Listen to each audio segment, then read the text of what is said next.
Doctor Sreevarma ஆயுள் தரும் ஆயுர்வேதா அறுவை சிகிச்சையில்லா குணம் ஆயுள் கால நிவாரணம். Branch express courier private limited domestic international cargo உங்கள் இல்லம் தேடி வந்து கொரியர் புக்கிங் டெலிவரி செய்து தரப்படும். பொதுவாக இரண்டு பகுதியிலுமே சொல்லணும், ரெண்டு மாவட்டத்திலுமே. இந்த ராமநாதபுரம் மாவட்டத்தில் வந்து குடித்தண்ணீர் பொதுவாக பஞ்சம் இருக்கு, குடித்தண்ணீர் பற்றாக்குறை இருக்கிறது. அதே மாதிரி அது வந்து ஒரு சுற்றுலா தலம் மாதிரி நிறைய இந்த பக்தர்கள் வருகின்ற கோயிலுக்கு வர்ற மாவட்டம் அது. அதனால் என்ன, சாதாரண மக்கள் வாழ்வது கூட சேர்ந்து குடித்த நீரும் அதே மாதிரி கால்வாய் வசதிகளும் அதிகமாக செய்து தர வேண்டும். அதே மாதிரி இங்கேயும் அப்படிதான் இருக்குது, குடித்த நீர் வசதி தான் செய்து தரணும். இதுக்காக நமது முதலமைச்சர் அவர்கள் இந்த ஆண்டு 1,89,800 கோடி ரூபாய் கிட்டத்தட்ட இரண்டாம் நிலை காவேரி தண்ணீரை இங்கே கொண்டு வருவதற்காக அறிவிச்சிருக்காரு. ஏற்கனவே ஒரு தடவை அறிவித்து பாதி பகுதிக்கெல்லாம் வந்திருக்கு, மேக்ஸிமம் வந்திருக்கு. அனாதை பகுதிக்கு கொடுக்கறதுக்காக இன்றைக்கி இந்த ஆண்டு வந்து 1,800 கோடி ரூபாய் அறிவித்து அது மூலமாக அந்த பணிகள் இப்போ ஸ்டார்ட் பண்ண போகிறாங்க. ஸ்டார்ட் பண்ணி ஆனால் மேக்ஸிமம் வந்து குடிநீர் பிரச்சனை தீர்ந்துடும். வேறு ஜென்ரலாக நான் ஒரு 10 ஆண்டு 15 ஆண்டு காலுக்கு முன்னால் பார்த்துருக்கேன். அன்றைக்கி இருந்த இந்த ஊரே வேறு, இன்றைக்கி இருக்கிற ஊரே வேறு. அந்த அளவுக்கு நல்ல வளர்ச்சி பெற்றிருக்கு. ராமநாதபுரமும் நல்லா வளர்ந்துருக்கு, இங்கேயும் நல்லா வளர்ந்துருக்கு. தொழில் வளர்ச்சிகள்லாம் நல்லா வளர்ந்துருக்கு, மக்கள் நல்லா இருக்காங்க. பக்கத்துக்கு பொதுவாக சொல்கிறது இந்த குறை தான், சின்ன சின்ன குறைகளை சொல்லிவிட்டு இந்த தண்ணீர் தான் சொல்கிறாங்க. தண்ணீர் பிரச்சனை அதோட இந்த தலைவர் முடிச்சிருவார். முதலமைச்சர் துறை பொறுத்த மட்டும் மருத்துவம் கல்வி இரண்டு கண்கள்னு சொல்லியிருக்காரு. அதே மாதிரி மக்களுக்கு எங்கே போனாலும் சரி முதல்ல உள்ளாட்சி உரிமைன்னா குடிக்கிறதுக்கு தண்ணி கொடுத்துருங்கன்னு சொல்லியிருக்காரு. அதனால் அந்த சரியை பண்ணிட்டுருக்காரு. மருத்துவத்திற்கும் அதிகார நிதி ஆதாரத்தை ஒதுக்கி இன்றைக்கி எல்லா ஹாஸ்பிட்டல்லுமே நீங்கள் இப்போது இங்கே ராமநாதபுரம் சரி இங்கே சரி பிஹெச்சி எனப்படுகிற நம்ம கிராமப்பகுதியில் உள்ள இந்த ஹாஸ்பிட்டல் பூராமல் எல்லாத்துக்குமே 100% இப்போ வந்து டாக்டர்ஸ் போட்டுருக்காங்க. இல்லை ஃபுல்லாக பண்ணி எல்லாமே எல்லா இடத்துலையும் நல்லா நடந்துட்டுருக்கு. ஆனால் தாலுக்கா மருத்துவமனைகளும் மற்ற குவார்டர்ஸு மருத்துவமனைகள் வந்து டாக்டர் ஷார்ட்டேஜ் இருக்குது. அதற்கு டிஎன்பிசி மூலிமா இந்த துறை அமைச்சர் அவர்கள் அவர் தேவையான ஆட்கள் வேணும்னு சொல்லி கேட்டு அதன் மூலமாக போன வாரம் தான் கிட்டத்தட்ட 11,000 பேர் டிஎன்பி செலெக்ஷன் பண்ணி வச்சுருக்காங்க. அந்த டாக்டர்ஸ் போகிற இப்போ அனுப்ப இல்லை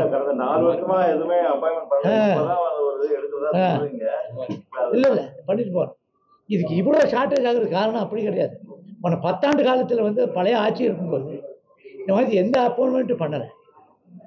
அதனால தான் இவ்வளோ ஷார்ட்டேஜ் வருது. எனக்கு இவ்வளோ செஞ்சுமே இந்த 4 வருஷம் முதல்ல எவ்வளோ வேணும்னு பார்க்கணும். நிதி ஆதாரத்தை தேர்வு சில பேருக்கு வந்து சம்பளம் பண்ணணும். அதுக்கு தான் தலைவர் வந்து அதெல்லாம் ஒவ்வொன்றா செஞ்சுட்டு வந்தார். பள்ளிக்கூடத்துக்கு முதல்ல இம்பார்ட்டன்ஸ் கொடுத்தாரு, எல்லாத்தையும் படிக்க வச்சார். நான் முதல் திட்டத்தை கொண்டு வந்தார்.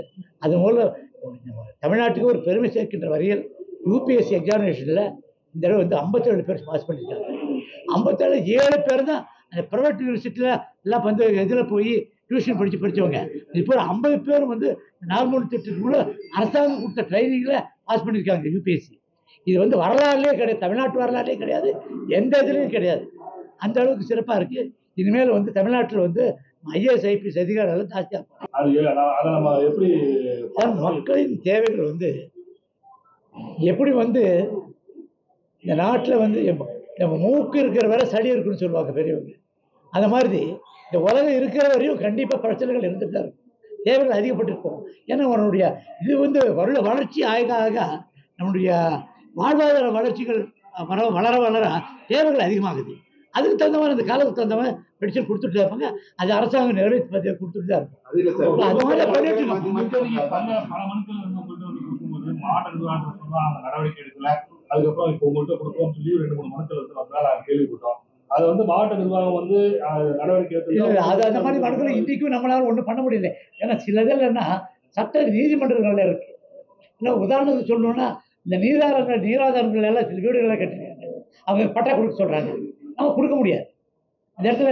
ஏன்னா உச்சநீதிமன்றம் போய் உச்சநீதிமன்றமே அந்த மாதிரி நீராதாரம் உள்ள இடங்கள் எல்லாம் பட்டா கொடுக்கக்கூடாதுன்னு சொல்லியிருக்காங்க. எப்படி அரசாங்கம் கொடுக்கும்? அரசு அதிகாரிகள் பயப்படுவாங்க, ஒன்றும் பண்ணலை. நம்மளும் இப்போ அதே பதிலத்தை போகும், அவங்களுக்கு மனு கொடுக்குறாங்க. மாதிரி சில பிரச்சனைகள் போகும், இல்லைன்னு சொல்ல. ஏதாவது குறையாக இருந்தால் கொண்டு வந்து கொடுப்பாங்க. செஞ்சு என்ன செஞ்சு கொடுக்குற முடியாதெல்லாம் செஞ்சுருக்கு. நேற்று இருந்து பார்த்துட்டு வரோம். சில இடங்களில் இந்த தண்ணி இது பண்ணால் ஆழ்துறைகளுக்கு நோண்டி இருக்கும். சில இடத்துல இது ரிப்பேர்ன்றாங்க, மோட்டர் ரிப்பேர்ன்றாங்க, அதெல்லாம் செஞ்சு வரைக்கும் உடனே செஞ்சு கொடுத்துருக்கு. சில பிரச்சனைகள் இந்த பட்டா வேணுன்றாங்க, அது சீக்கிரமாக செஞ்சு கொடுக்குறதுக்கு எல்லாம் ஏற்பாடு பண்ணியிருக்கு. ஏற்கனவே தலைவர்கள் வந்த பின்னால் தான் அது ஆயிரக்கணக்கான பத்தாக்கள் கொடுத்துருக்கும் நிறைய ஒவ்வொரு மாவட்டத்திலுமே. உதாரணத்துக்கு எங்கள் மாவட்டமே நீலகிரி மாவட்டத்தில் இதுவரை பட்டாவை கொடுக்கல. பட்டாவுக்கு தடை இருக்கிற மாவட்டம். அங்கே இதில் 1000 மக்களுக்கு வந்து கிட்டத்தட்ட போகிறோம் 15 நாளுக்கு முன்னால் தலைவர் அங்கே வந்தார் இல்லை ஊட்டிக்கு வரும்போது 1200 பட்டா கொடுத்துருக்கு ஃபர்ஸ்ட் டைம். அவ்வளோ செய்து கொடுத்துருக்காரு. அதிகாரத்துல பொதுமக்கள் வந்து பல்வேறு பிரச்சனைகளுக்கு மனு கொடுக்குறாங்க. மனு யாருமே அதிகாரிகள் எடுத்து பார்க்கறதும் கிடையாது, அதுக்கு சரியா ரிப்ளையும் கிடையாது. இந்த 4 ஆண்டு காலத்துல நீங்க சாதனை புரிஞ்சுட்டு மக்கள் சந்திக்க போறீங்க. இந்த அதிகாரிகள் எந்த வேலையும் செய்யாம குறைபாடு இருக்கு, மக்கள் குற்றம் சொல்றாங்க, உங்கள்கிட்டயும் சொல்றாங்க. நீங்க தண்ணி பற்றியே பட்டா பற்றி மட்டும் தான் சொல்றீங்க, மற்ற பற்றி எதுவுமே இல்லையா? மற்ற சொல்லுங்க, குறிப்பிட்டு சொல்லுங்க. மலை கிராமத்துக்கு மற்ற வசதிகளோ பேருந்து வசதியோ இன்னும் கிடைக்கக்கூடிய கிராமங்கள் வந்து நிறைய இருக்கு. நீங்க வந்து வாங்க, நேரில் மாவட்டத்துக்கு வாங்க. நாங்கள் 3 தொகுதி, ஏதாவது ஒரு சாலை சரியில்லைன்னு சொல்லி காட்டிட்டீங்கன்னா நான் இவ்வளோ நாள் இங்கே இருந்ததுக்கு புதுக்கோட்டை தெரியாதுன்னு சொல்ல முடியாது. இங்கே பாருங்க, அதுதான் சாலை இன்னைக்கு கொடுத்துருக்காங்க, சில இதெல்லாம் கேட்டிருக்காங்க, அது செஞ்சு தரோம்.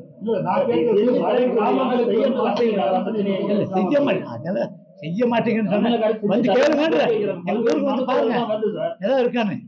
நான் கேட்கறது மலை கிராமங்களுக்கே இன்னும் சாலை வசதி இல்லை, மின்சார வசதி இல்லை, ரோடு வசதி இல்லைங்கிறவங்க இல்ல இத்தனை வருஷம் வந்து மலை கிராமங்கள்ல இப்போ எஸ்டி இருக்கிற இடம்லாம் ஃபாரஸ்ட் மேக்ஸிமம் ஃபாரஸ்ட்குள்ள இருக்காங்க. அந்த ஃபாரஸ்ட்டை வந்து அனுமதி தர மாட்டேங்க. ஃபாரஸ்ட் அனுமதி கொடுத்தா தான் பண்ண முடியும். அதை கூட இந்த தடவை வந்து தனிப்பட்ட முறையில் சிஎம் சொல்லி அதுக்கு முறைப்படி வந்து அப்ளிகேஷன் கொடுத்து சென்ட்ரல்ல இருந்து பெர்மிஷன் வாங்கி பல ரோடெல்லாம் இப்போ சாலை வசதியெல்லாம் செஞ்சு கொடுத்துருக்காங்க. அவங்களே கேட்ட சொல்லுவாங்க.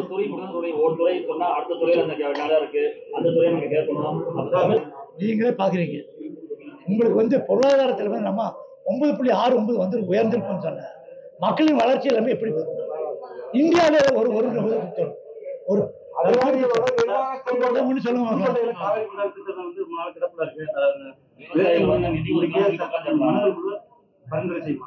பண்ணிருக்காங்க 1800 கோடி ரூபாய் ஒதுக்கி இருக்காருன்னு சரியா? டாக்டர் ஸ்ரீவர்மா ஆயுள் தரும் ஆயுர்வேதா அறுவை சிகிச்சை இல்லா குணம் ஆயுள் கால நிவாரணம். Branch express courier private limited domestic international cargo உங்கள் இல்லம் தேடி வந்து கொரியர் புக்கிங் டெலிவரி செய்து தரப்படும். என்றும் உங்களுடன் மை இந்தியா. முக்கிய செய்திகளை உடனுக்குடன் தெரிந்து கொள்ள சப்ஸ்கிரைப் பண்ணுங்க, பெல் பட்டனை பிரஸ் பண்ணுங்க. என்றும் உங்களுடன் மை இந்தியா.